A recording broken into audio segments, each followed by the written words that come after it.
لیکن پھر غیر عرب مسلمانوں میں اس وقت روئے ارضی پر سب سے بڑی مجرم قوم 10 کروڑ مغربی پاکستانی ہے۔ یہ میں ڈنکے کی چوٹ کہہ رہا ہوں اور بہت عرصے سے کہہ رہا ہوں، اس لیے کہ ہم وہ لوگ ہیں کہ جنہوں نے اسلام کے نام پر ملک بنایا۔ کوئی ملک دوسرا دنیا میں اس وقت اسلام کے نام پر نہیں بنا۔ ہم وہ لوگ ہیں پاکستان بنانے کے لیے لاکھوں جانیں مسلمانوں کی کلمہ گوؤں کی گئیں اور ہزاروں عصمتیں لوٹیں، اور نہ معلوم کتنی مسلمان لڑکیاں اور عورتیں جو ہے رہ گئی پھر بھی ہمیشہ ہی سکھوں کے پاس، اور وہ آئی نہیں پاکستان اس اسلام کے نام پر۔ اور کیا کیا ہے ہم نے؟ 46 برس ہو گئے، اس کہاں اسلام ہوا؟ لہذا اس سے بڑی مجرم قوم عربوں کے بعد ہم یہ کہہ سکتے ہیں ہمارا عام آدمی قرآن نہیں پڑھتا، قرآن جانتا نہیں، ٹھیک ہے، اپلی ہے کچھ نہ کچھ، اس اعتبار سے ان کے بعد نمبر ہمارا ہے، لیکن باقی پوری دنیا کے مسلمانوں سے بڑھ کر مجرم ہیں۔ اور ہم اصل میں نہ صرف یہ کہ خود اپنے حصے کے مجرم ہیں، بھارت کے مسلمانوں کا بھی سارا وبال ہماری گردن پر ہے۔ آج میں چاہتا ہوں کہ اس کو آپ اچھی طرح نوٹ کر لیں۔ بھارت کے مسلمانوں نے، جسے آپ فرض کفایہ کہتے ہیں، نماز جنازہ فرض کفایہ، چند لوگوں نے بھی کسی مسلمان کی نماز پڑھ لی تو سب کی طرف سے ادا ہوگی، کسی نے بھی نہیں پڑھی تو سب مجرم ہو جائیں گے، بستی کے سب لوگ مجرم ہوں۔ بھارت کے مسلمانوں نے فرض کفایہ ادا کیا جب پاکستان بنوا دیا آپ کو، اور اس کی قیمت آج بھی وہ دے رہے ہیں، کھلے نعرے لگ رہے ہیں، مسلمان کے 2 استھان، پاکستان یا قبرستان، تیسرا کوئی جگہ نہیں۔ ڈنکے کی چوٹ کہا بابری مسجد کے بعد ایل کے اڈوانی نے، ہم ساری مسجدیں گرا دیں گے ہندوستان کے اندر، کوئی مسجد باقی نہیں چھوڑے۔ ڈنکے کی چوٹ اعلانیہ، یہ سب کچھ ہو رہا، اور یہ نعرے تو نہ معلوم کب سے لگ رہے ہیں، اور نہ معلوم کب سے میں یہاں ان مسجدوں کے اندر بھی اور اپنی تقریروں میں غور کرتا رہا ہوں کہ کیا وہاں ہو رہا ہے، لیکن ہمارے تو کان پر جو نہیں ریگتی، ہمارے تو وہی دھندے ہیں، وہی کاروبار ہے، اپنا بزنس ہے، اس کے سارے مسئلے ہیں، اس کی اپنی بلڈنگیں ہیں، اپنی موٹریں ہیں، اپنے ٹیلی ویژن ہیں، اپنے کئی کورسز کے ڈنرز ہیں۔ اللہ خیر صلی اللہ، ہمیں بحث کیا اسلام سے؟ تو بتائیے ہم سے بڑا مجرم کون ہوگا؟ آج جو کچھ ہندوستانی مسلمان پر بیت رہی ہے اس کا جرم ہمارے کندھے پر ہے۔ یہ میں جذباتی انداز میں نہیں کہہ رہا، میں تو 2 اور 2 4 کی طرح ثابت کر سکتا ہوں۔ انہوں نے فرض کفایہ ادا کر دیا، اور اس وقت یاد کیجئے مولانا ابوالکلام آزاد، مولانا مدنی، جمعیت علماء ہند کے علماء اپنے تقدس اور اپنے تدین اور اپنے تقوی کے اعتبار سے انکویسچنیبل، کوئی شک و شبہ نہیں ہو سکتا ان کی نیت پر اور ان کے تقوی پر اور کردار پر، انہوں نے کیا کہا تھا؟ یہی کہا تھا کہ یہ پاکستان بنا کر تم مسلمانان ہند کو 3 حصوں میں تقسیم کر دو گے۔ 3 میں کہا تھا، 2 میں نہیں، 3 میں۔ حالانکہ بظاہر تو ایک پاکستان بن رہا تھا نا، لیکن یہ مولانا ابوالکلام آزاد کے الفاظ تھے کہ 25 برس سے زیادہ یہ 2 خطے یکجا نہیں رہ سکتے، اور 25 برس کیا، 24.25 برس میں ٹوٹ گیا پاکستان، 25 برس پورے نہیں ہوئے، اور ان کے الفاظ تھے یہ کہ 25 برس سے زائد جمع نہیں رہ سکتے، 24.25 برس میں ختم ہو گیا۔ 16 دسمبر 1970 کو پاکستان ختم ہو گیا کہ نہیں؟ 71 کو۔ بہرحال نوٹ کرنے کی بات ہے، ہم نے کیا کہا تھا؟ میں بھی مسلم لیگی تھا، میں نے بھی نعرے لگائے، چاہے غیر شعوری دور تھا، ہائی اسکول اسٹوڈنٹ تھا، پاکستان کا مطلب کیا، لا الہ الا اللہ، فلک شگاف نعرے لگائے ہیں، اور نوائے وقت کا پرچہ انتظار کرتے تھے اسٹیشن پر کھڑے ہو کر، حصار ریلوے اسٹیشن کے اوپر، کہ اب گاڑی آئی اور اب نوائے وقت لیا، اور پھیل گئے پورے شہر میں اس کو پہنچانے کے لیے۔ ہم کیا کہا کرتے تھے؟ جی نہیں، 2 طرف سے پاکستان جو ہے مضبوط پاکستان ہوگا، ہندوستان میں کسی ہندو کو جرت ہوگی مسلمان کے لیے کوئی میلی نگاہ سے دیکھنا بھی؟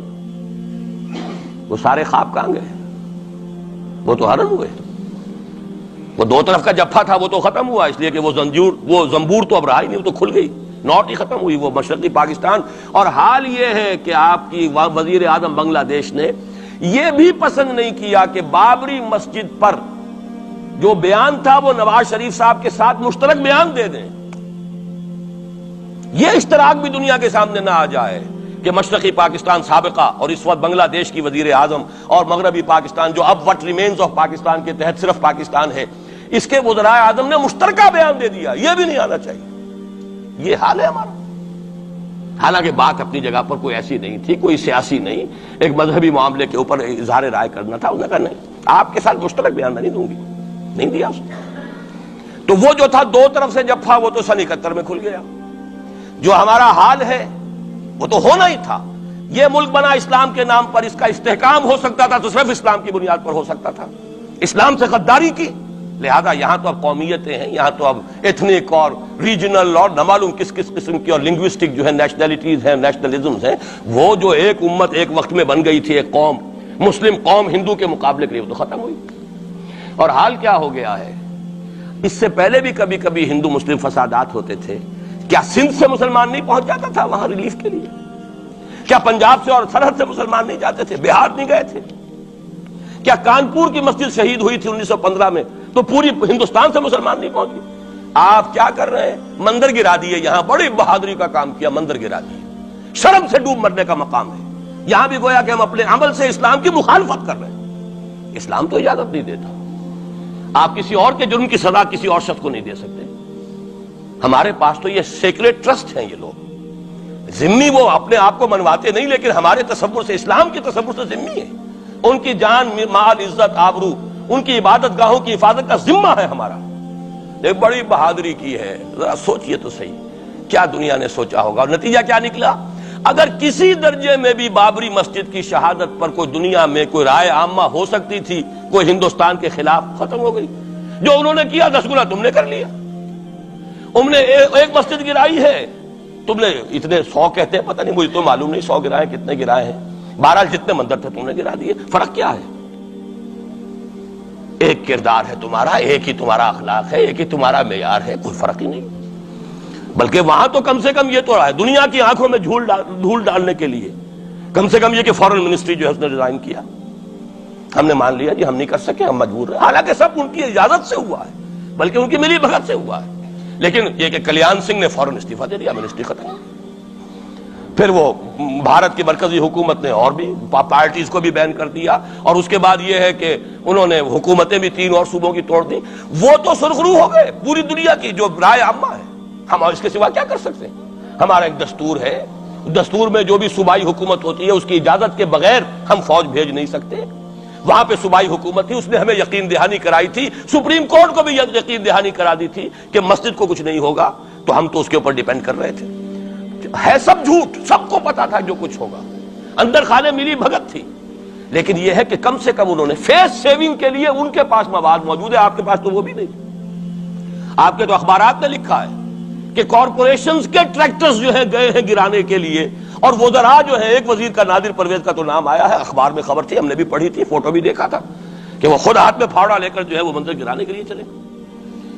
یہ جو صورتحال ہے جان لیجئے، اس وقت میں آپ کو بتانا چاہتا ہوں، ہندوستان کے مسلمان پر تو جو قیامت بیت رہی ہے بیت رہی ہے۔ میں نے اپنا ایک تاثر کچھ عرصے پہلے یہاں پہ بیان کیا تھا، رہا ہے میرا تاثر، اور وہ ہے اصل میں وہ لاسٹ سپر جو ہے انجیل میں جس کا تذکرہ ہے حضرت مسیح علیہ السلام نے جو آخری کھانا رفع سماوی سے قبل کھایا ہے اس باغ میں جہاں روپوش تھے اپنے حواریین کے ساتھ۔ تو اس میں یہ الفاظ آئے ہیں، میں نہیں جانتا صحیح ہیں غلط ہیں، وہ ایک علیحدہ بات ہے، کہ آپ نے وہ روٹی توڑی اور کہا کھاؤ، eat and this is my flesh, یہ میرا گوشت ہے، کھاؤ۔